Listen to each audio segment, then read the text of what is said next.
Hey there, and welcome to The Explainer. Today, we're going to crack the case on that nagging wrist pain a lot of us might just blame on something like carpal tunnel. But what if it's something else entirely?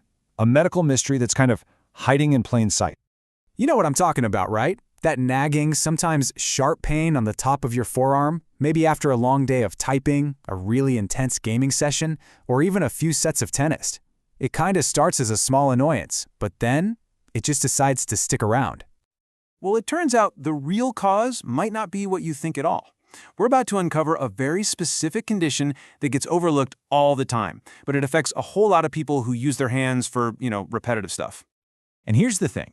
This isn't a problem for just one type of person. The clues point to a huge range of activities. We see this with athletes, like rowers and tennis players, sure, but also office workers who are basically glued to their keyboards, serious gamers, and there was even a case with a teacher who started feeling it during Pilates classes. Basically, anyone doing those same wrist movements over and over again is a potential suspect. Okay, so let's dive into the anatomy of this thing. We're going to start by identifying our primary culprit and figuring out what's actually going on inside your arm. So the official name is intersection syndrome. Now, it's not an infection or anything like that. It's really an inflammatory process that gets started when certain tendons start rubbing each other the wrong way because of overuse. The best way to picture this is to imagine a tiny little highway intersection inside your forearm. You've got two sets of tendons, one group that controls your thumb and another that controls your wrist, and they cross over each other. So with repetitive motions, like that constant flick of the wrist in tennis, they just start sawing back and forth on each other. That creates friction, inflammation, and yep, a painful traffic jam of swelling. Now, this is where it gets really interesting, because the location of the pain is our biggest clue.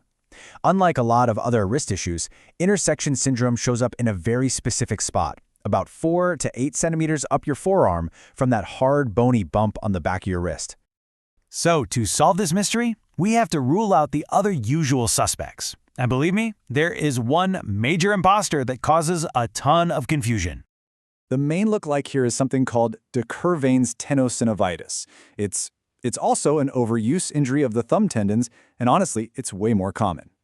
But there is one key piece of evidence that tells them apart, and it's a dead giveaway. So, what is that giveaway? It is all about location, location, location. With intersection syndrome, the pain is further up the forearm in that 4 to 8 centimeter zone we just talked about. But with de Quervain's, the pain is right down at the base of your thumb and the side of your wrist. That distinction? It's everything when it comes to getting the right diagnosis. Okay, so we've ruled out the main imposter. How do doctors actually crack the case and confirm the diagnosis? Well, the investigation is pretty methodical, actually. It follows a really clear path. It all starts with a physical exam where a doctor can usually find that exact spot of tenderness. But then they listen for a very specific and kinda surprising clue. Yep, you heard me right. A squeak. It's called crepitus.